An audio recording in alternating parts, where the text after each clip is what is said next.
My younger sister, Lois, called me just before our mom's funeral. She hadn't replied to any of my messages, so I was surprised to hear from her. She told me she'd just come back from Hawaii with Keith and brought me some chocolates. I was really upset because she hadn't bothered to respond to me earlier, so I ended up yelling at her in front of everyone at the funeral. I said something hurtful about her taking my husband, which was a terrible thing to say. Lois was confused and just asked, "What?" before I hung up on her. I turned off my phone and tried to calm down as I sat with the rest of the family. My name's Emily, and I just turned 38. I grew up in a family of 4. My parents, my sister Lois, who's 6 years younger, and me. My parents were pretty strict, especially with me being the oldest.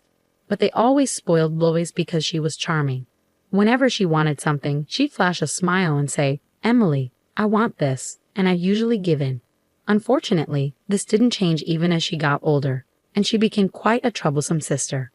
Dad passed away 8 years ago from an illness, and about 6 months ago, Mom got a terminal diagnosis. She was in and out of the hospital. I married Keith, a colleague, 2 years ago and moved out to an apartment near my office. For the past 6 months, I've been driving an hour each way to take care of Mom between work. Lois moved back home and quit her job a year ago after a breakup. Even though she lived there, she kept pushing the caregiving responsibility onto me, saying I was better at it. So I took a month off work to look after Mom. But despite my efforts, she passed away 2 days ago. And where was Lois? She'd gone off to Hawaii a week before Mom's passing. I tried to convince her to stay, but she wouldn't listen. At the funeral, after the priest finished speaking, friends and family started paying their respects. It was touching to see not just relatives, but also many of Mom's friends there to grieve. Some colleagues from my company came too. "I'm sorry for your loss," one of them said. "Thank you. I really appreciate you letting me take time off to be with my mom in her final days," I replied. "He's actually my father-in-law, the president of the company where I work. He's been really understanding about everything I've been going through and has supported me a lot." "But where's Keith? I haven't spotted him here yet." "Well, he's been overseas on a business trip since last week, and I haven't been able to reach him," I explained. "Oh, I see. I'll ask the sales manager about it," I said, trying to figure out where Keith was. Keith and I work in different departments because of the big company he runs. He's always busy with sales and often away on business trips. I tried to understand, but it was hard not having him here during such a tough time. I was worried about handling everything alone, especially with no contact from him or my sister. Meanwhile, my father-in-law made the effort to be there for the funeral. Despite his busy schedule, his support meant the world to me, and it almost brought me to tears. I had to hold him back as we rode in the limo to the crematory with the rest of the family. When I turned my phone back on, I found almost 30 voicemails, mostly from Lois. "Answer your phone. You can't just make up some ridiculous lies because you're upset that I took Keith from you," she yelled in her messages. "She took Keith from me?" I questioned, trying to recall if Lois had hinted at something like that during her call before the funeral. But I was too busy dealing with the mourners to fully grasp what she was saying. Lois and Keith having an affair? That couldn't be true, could it? I felt a sudden rush of anxiety and confusion. Was Keith really on a trip with her? As I hurriedly checked the voicemail, I found several messages from my husband. "I'm so sorry, but you're strong. You can handle this on your own. But Lois, I need to be there for her. We need to end things," he said in a message that felt like it came from a soap opera script. Hearing those words, I couldn't help but mutter, "I wish I hadn't heard that." Finding out that my husband and sister were having an affair and enjoying themselves in Hawaii during my mother's funeral felt like a cruel blow. "You need to come right away if you want to say your final goodbye to Mom. We're already heading to the crematory," I reluctantly informed my sister over the phone. "That's not funny. Stop lying. You're just bitter because I took Keith from you," she shot back. "But it's true. You must be upset about losing your husband." "Yes, he's the next company president and wealthy." "I get it, Emily, but there are lies, and then there are terrible lies.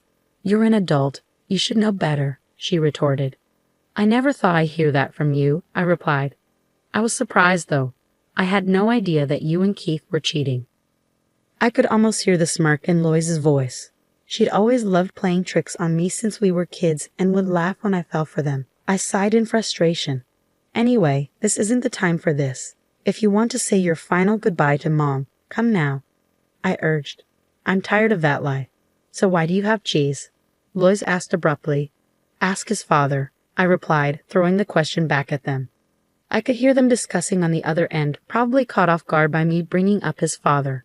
Eventually my husband, who seemed to be with Lois, took the phone. Emily, is that true? He asked. If you don't believe it, do whatever you want. I'm hanging up now, I stated firmly before ending the call. Soon we arrived at the crematory.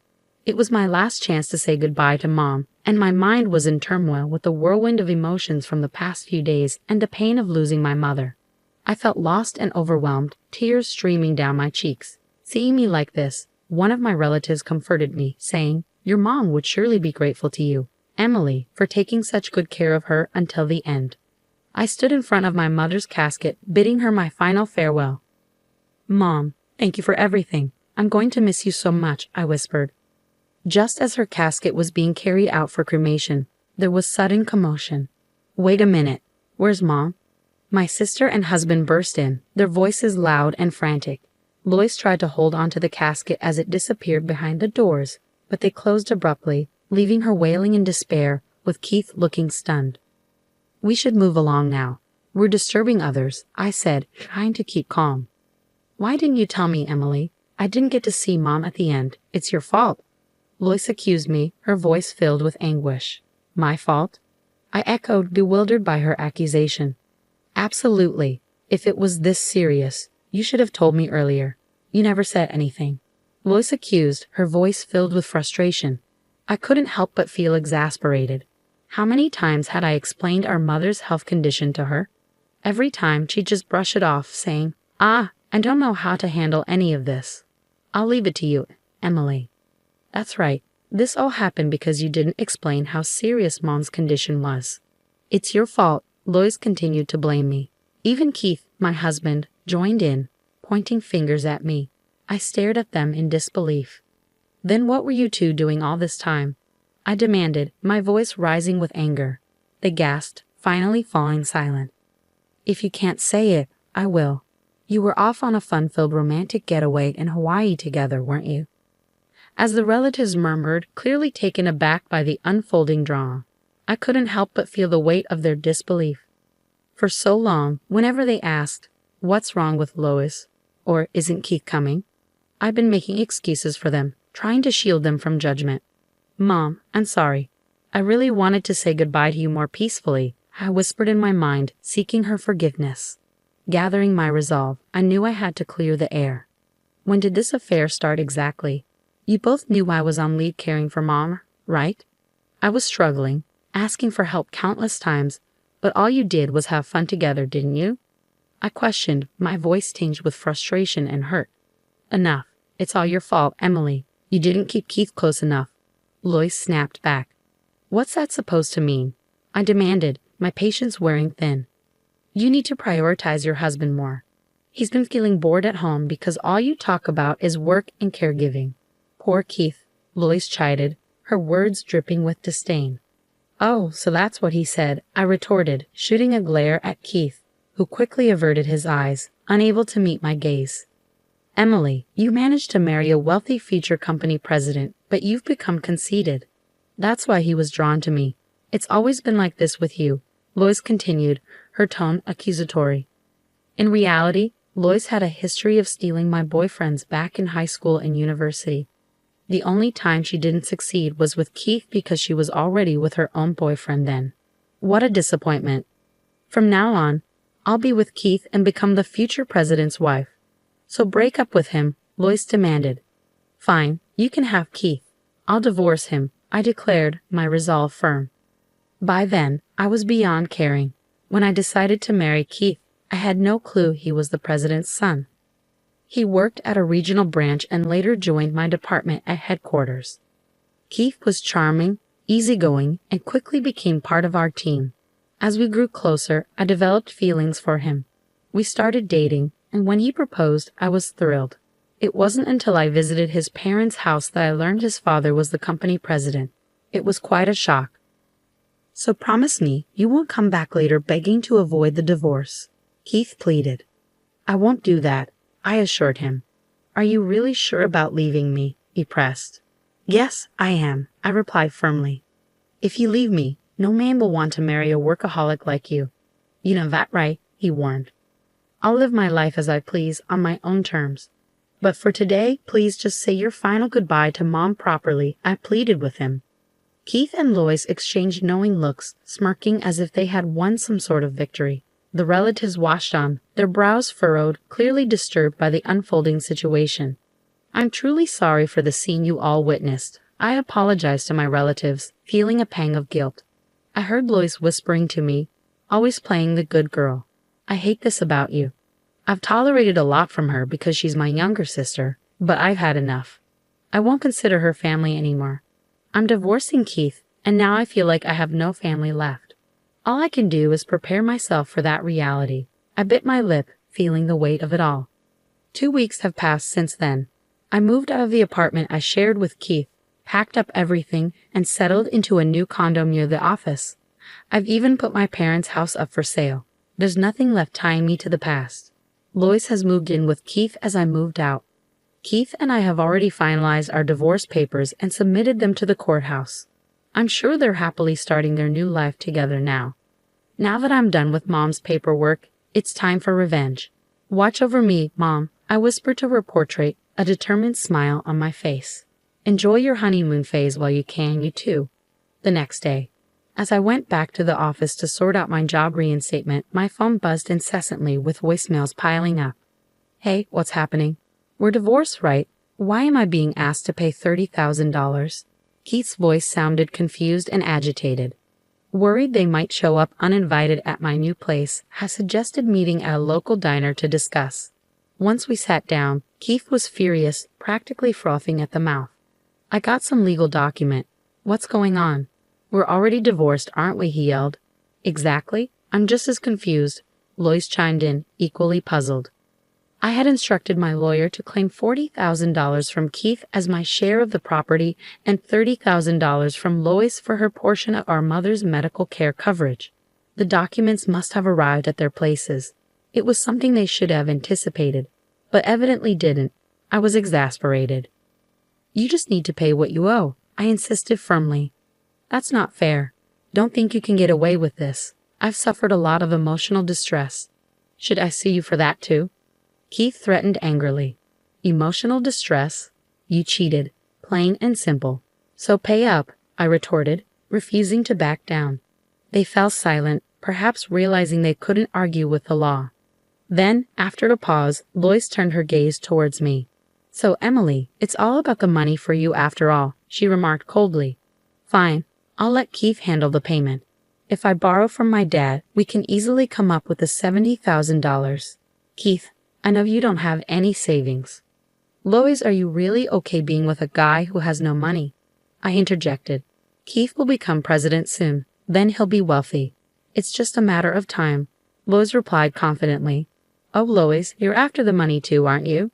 I couldn't help but comment, feeling a mix of disbelief and disappointment. No, I have plenty of love. Dad's been saying for a while that he'll retire at 65. So in 2 years, I'll be president, Keith asserted confidently. Really? That would be something, I replied, trying to hide my skepticism. I'm definitely going to be president. I'm his only son, Keith affirmed. I wonder. I couldn't help but chuckle, my doubt seeping through. I can't believe this. Has she lost it?